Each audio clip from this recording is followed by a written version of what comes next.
بلکہ حج کے برابر ثواب ہوتا ہے، اور عام حج بھی نہیں ہوتا۔ آپ فرماتے ہیں رمضان کا عمرہ اگر قبول ہو گیا تو اس کا اتنا ثواب ہے، یوں سمجھو کہ آپ نے میں محمد صلی اللہ علیہ وسلم کے ساتھ مل کر حج ادا کر لیا ہے۔ کتنی عظیم ہستیاں تھیں وہ، جنہوں نے اپنی آنکھوں سے آقا کے چہرے کا دیدار کیا اور آپ کے ساتھ ساتھ مل کر کعبے کا طواف کیا، صفا مروہ کی سعی کی۔ کیا وہ لطف اور نظارے ہوں گے!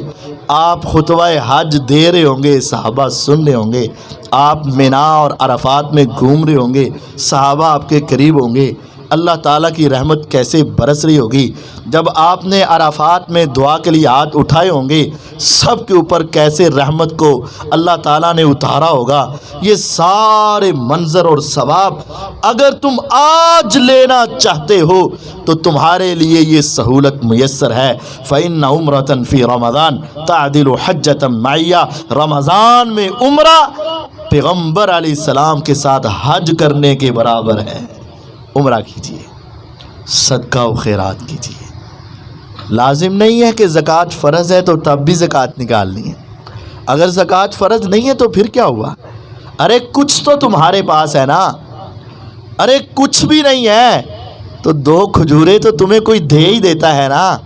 ان 2 کھجوروں میں سے 1 کھجور بھی پکڑ کے اپنے بھائی کو دے دیا کرو، تیرا کوئی نقصان نہیں ہوگا۔ لیکن اگر تیرے دل کی صداقت سے کھجور بھی کسی غریب کے ہاتھ پہ رکھ دی گئی، ارے کھجور تو بڑی بات ہے۔ حدیث تو یہاں تک کہتی ہے اتقوا النار ولو بشق تمرہ۔ کھجور کو بھی 2-3 حصوں میں کر لے، اس کا کوئی چھوٹا سا حصہ ہی کسی کو دے دے، اگر اخلاص تیرے اندر موجود ہوا، جہنم کی آگ کو رب اس کی وجہ سے ٹھنڈا کر کے رکھ دے گا۔ جو آگ یقین جانیے 7 سمندروں کے پانیوں سے نہیں بجھ سکتی، وہ تیرے تھوڑے سے صدقے کی وجہ سے وہ آگ بجھ سکتی ہے۔ میرے نبی علیہ الصلوۃ والسلام رمضان میں بے پناہ صدقہ، بے تحاشا صدقہ کیا کرتے تھے۔ اس قدر صدقہ کرتے کہ کالریح المرسلہ، تیز ہوا چلے تو جس طرح ہر جگہ پہ اس کے اثرات پہنچتے ہیں، آپ کے صدقے کے اثرات بھی ہر جگہ پہ پہنچتے تھے۔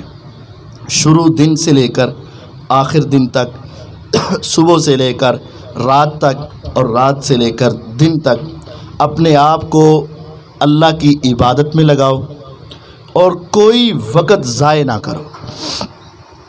جب بھی تمہیں فرصت کا کچھ لمحہ ملے، 2 کام ہیں، یا تو صرف اللہ کے ذکر اور قرآن کی تلاوت کرو، یا نفل میں کھڑے ہو کر اللہ کے ذکر اور قرآن کی تلاوت کرو۔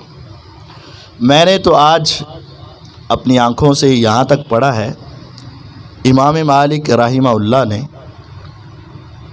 11 مہینے طلباء کو حدیث پڑھایا کرتے تھے، اور 12ویں مہینے وہ حدیث نہیں پڑھایا کرتے تھے۔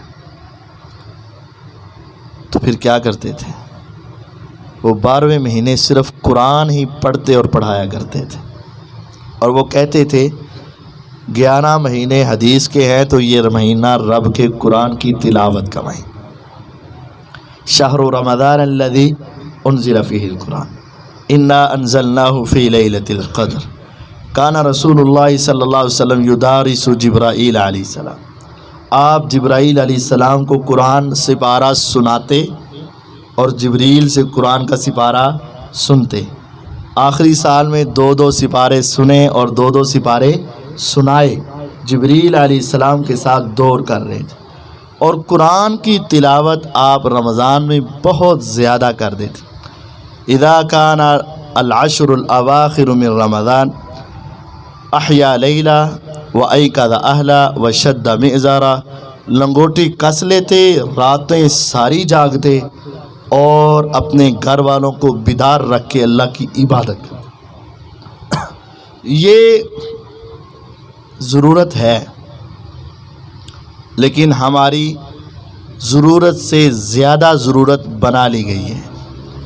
خدا کا واسطہ ہے اس کو ذرا کم کر دو، اس کے سارے معاملات کو کم کر دو، اس میں پیکجز کم کر دو، اس کے تعلقات کم کر دو، اور اللہ تعالیٰ کے پیغامات اور اس کے تعلقات میں وقت صرف کرو۔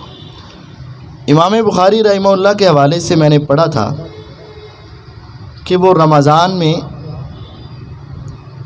41 مرتبہ قرآن مجید پڑھ لیا کرتے تھے، 41 مرتبہ۔ یہ ان کا اپنا ایک اجتہاد تھا، دل میں وہ بسا اوقات سوالات بھی آ جاتے ہیں، بعض لوگ کرتے ہیں لو جی 3 دن سے پہلے تو قرآن ختم نہیں کرنا چاہیے، تو وہ 41 کیسے کر لیتے تھے؟ وہ انہوں نے پھر اپنے شاگرد کو بتایا تھا، یہ ان کا اپنا فہم تھا کہ حدیث میں آتا ہے جس نے 3 راتوں سے پہلے قرآن کو ختم کیا تو اس نے قرآن کو سمجھا نہیں، وہاں الفاظ راتوں کے ہیں۔ امام بخاری رحمہ اللہ فجر سے لے کر مغرب سے پہلے قرآن پورا پڑھ دیا کرتے تھے، 30 سپارے سارے دن میں پڑھ دیتے تھے۔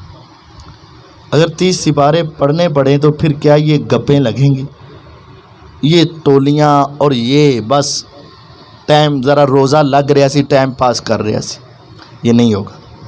30 قرآن اس طرح ختم کر جاتے، اور پھر ہر رات کو 10 سپارے کر کے 10 قرآن اس طرح ختم کر جاتے، اور ایک قرآن جو نمازوں میں تلاوت کرنی ہوتی وہ ایک قرآن اسی طرح ختم کر جایا کرتے۔ 41 قرآن وہ ایک رمضان میں ختم کر دیا کرتے۔ ہمیں قرآن سے تعلق جوڑنا چاہیے، قرآن کو پڑھنا چاہیے۔ ارے 41 میں تمہیں نہیں کہہ رہا، میں تمہیں 30 بھی نہیں کہہ رہا، کم از کم یار ایک تو ختم ہونا چاہیے۔ ارے اس سے کم کا تصور بھی نہیں ہے، اس سے کم کیا کہا جائے، کم از کم ایک قرآن تو ختم کرو نا یار۔ لیکن کتنے ہی میرے ایسے دوست ہیں جو بتا سکتے ہیں کہ ہم نے پچھلے سالوں میں ایک قرآن بھی ختم نہیں کیا۔ تو یہ کتنی ہماری نحوست ہے۔ قرآن پڑھیں، اذکار کریں، اللہ تعالیٰ کو یاد کریں، اپنے دن اور رات کو اللہ تعالیٰ کی عبادت میں لگائیں، صدقہ و خیرات میں لگائیں، سحری افطاری کا صحیح اہتمام اور انتظام کریں، اور اللہ تعالیٰ کو اس وقت خصوصی طور پر یاد کریں۔